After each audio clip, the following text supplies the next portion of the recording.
Welcome, friends. I kind of got a wild idea that I thought that I would try and put down on video. The wild idea is I thought that I would do an extemporaneous exposition of Exodus chapter 20, at least that part known as the Ten Commandments. So tonight, what I'm going to do is kind of a part one of the Ten Commandments. Just going to see how it goes. I'm going to put that out for you to check out, see what you think. But it's just something I thought that I would do. I haven't consulted any commentaries or done any background research or anything like that. This is completely extemporaneous, as I mentioned earlier. So it's something that I thought I would just try. So I'm going to put that out to you. So we're going to be looking at the book of Exodus, starting in chapter 20, but there is a good reason to give just a little bit of background as to what is going on here. So if we're looking at this, we're talking about the people of Israel who have been led out of Egypt after 400 years of slavery. They are led out by a prophet named Moses. Of course, hopefully I don't have to explain who that is. And he had a vision. He saw something really powerful at a bush that burned but wasn't burning up, that kind of thing, and was told, hey, go into Egypt, free the people. And really, it's an amazing story up to chapter 20. There's just a lot of amazing things that go on. There's contests of powers, of God's power and other spiritual powers, the Egyptian gods and that kind of thing. So it's really an interesting thing to see coming up, right, to chapter 20. So that's just what we're going to look at today.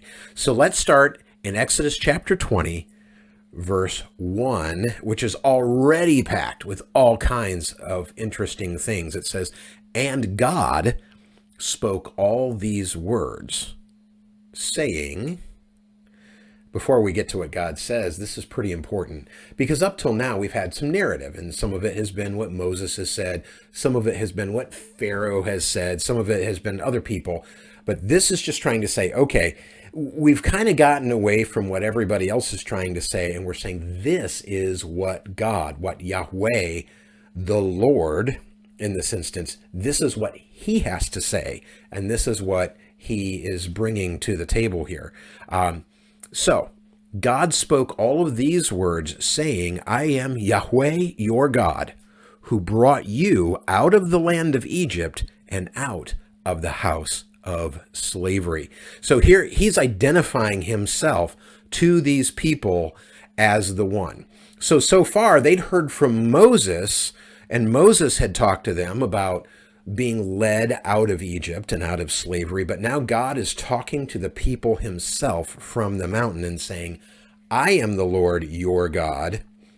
And it's interesting that he says that here, because elsewhere in Deuteronomy, it refers to the incident at the Tower of Babel, where it says that the Lord, at the dispersion there, he basically allotted the peoples of the world to the sons of God, right? So these would be lesser spiritual beings. He allotted them to the gods of the nations and to lesser spiritual beings. But it said that Israel was his portion. Israel is Yahweh's portion. So he's basically identifying himself. I am the Lord. I am your God. I am the one who brought you out of Egypt. I'm the one who did all those miracles. I am the one who took the lives of the firstborn in Egypt. I have taken you out of slavery. Then it says, you will have no other gods before me. So over 400 years, the people of Israel were used to seeing a pantheon. That's what the Egyptians had. They may have heard of some of the Canaanite deities, as caravans came through and things like that, maybe from elsewhere, but there were always these pantheons of gods, and there might be a most high God or something like that. Here, Yahweh is saying, I am your God, and you have nobody before me. I am the one that you serve. Then he goes on to say, you shall not make for yourself a carved image or any likeness of anything that is in the heavens above, or that is in the earth beneath, or that is in the water under the earth. You shall not bow down to them or serve them, for I, Yahweh, your God, am a jealous God. This is really, really big stuff, because even in the ancient world, it was believed that these deities, whatever gods, that there were, they kind of expressed themselves in one of a couple of ways. One of which would be that they were like the sun or the river, like the Nile River in Egypt, or the moon, or things of that nature, right? So they would be gods in that sense, or they would fashion idols, which would be statues or statuettes of some kind, that they would perform ceremonies to imbue the essence of the deity into this carved form. Here, Yahweh is saying, no, you don't get to do any of that. You're not going to bow down or serve the sun, moon, waters, the earth, any of the elements. You're not going to do that. And you're not going to carve something. You're not going to create an image. You're going to make something that you want me to be. You're not going to make me in the image that you want. You are in my image. And that's kind of something that we saw earlier in Genesis there. So he says, I, the Lord your God, am a jealous God. Now, he's not talking about some kind of petty jealousy there. He's basically saying, I'm the real deal, and I don't want you going to these cheap facsimiles of what a God ought to be. I am the God around here. I'm the real one. Kind of like, a man might say, to his wife, I don't want you treating another man as your husband. I have been your husband. I'm the one who's committed to you, right? That kind of thing. God is saying, no, I'm not going to play as if we're on the same level with other gods. So this is pretty important. He says, I'm a jealous God. Then he says, I'm visiting the iniquity of the fathers on the children to the third and fourth generation of those who hate me, but showing steadfast love to thousands of those who love me and keep my commandments. So a few things to see there that's interesting. First of all, he talks about he's going to remember, and this is remembering in kind of an active sense, the fathers and the children and the grandchildren and great-grandchildren, right? So it's going out a few steps. He's basically saying, if you don't follow after me, that is only going to negatively impact your whole family, not just you, but the generations following you. And it says, of those who hate me.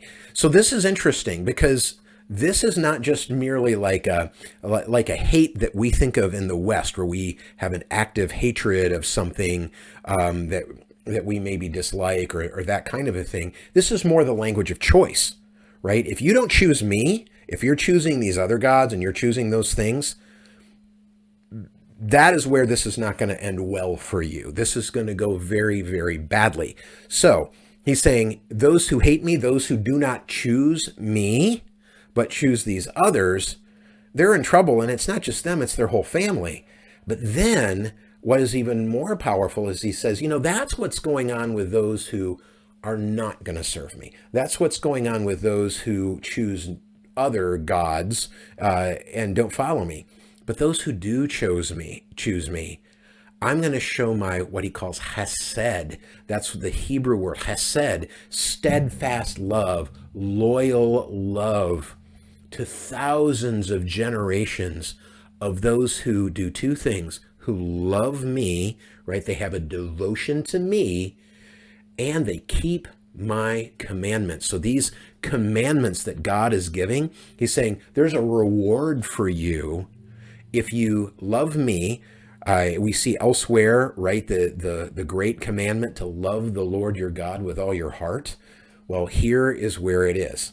If you love me and you show that love by keeping the commandments that I'm giving you today, there is abounding love and loyalty to you, and not just to you, your children and grandchildren, but to thousands of generations. So this is a very powerful, powerful promise that is seen here in the Ten Commandments.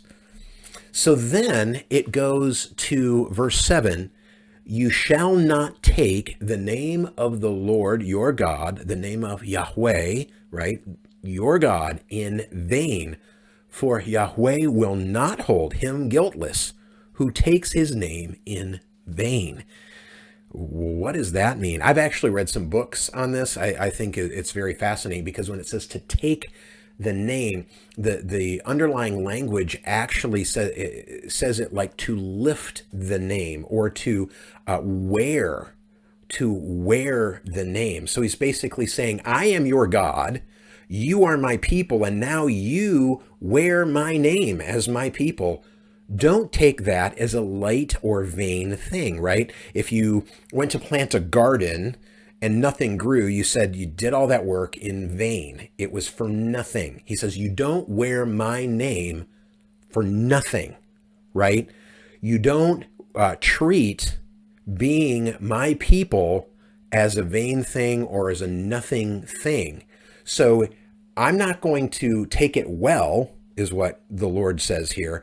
I'm not going to take it well. I will not hold you guiltless, right? You have guilt if you take my name or hold my name or wear my name in a frivolous way. That is pretty powerful. That is pretty powerful. So it's saying to start with, hey, I am the Lord your God who brought you out of Egypt, right? I am the one who got you this far. I'm the one who took you out of all of that.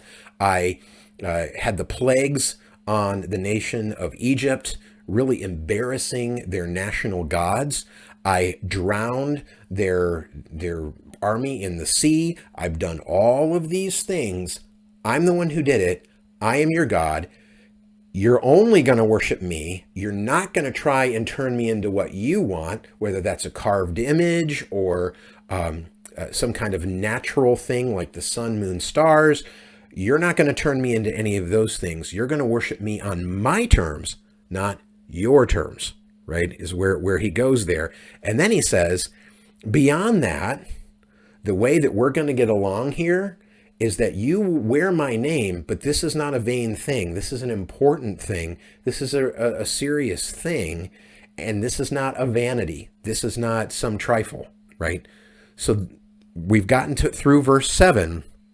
And then this section of the Ten Commandments ends with, remember the Sabbath day to keep it holy. Holy is the idea of something other, something set apart. It's not the same as. So God, for instance, would be holy because he is completely other. He's completely different than we are, than anything else in nature. He is completely different. Well, he says, keep the Sabbath day as something that's holy. Make it different from the other days. He goes on to say, 6 days you shall labor and do all of your work. But on the seventh day, it's a Sabbath to Yahweh your God. On it, you will do no work, not you, your son or your daughter, your male servant or your female servant, or your livestock, or the sojourner who is within your gates.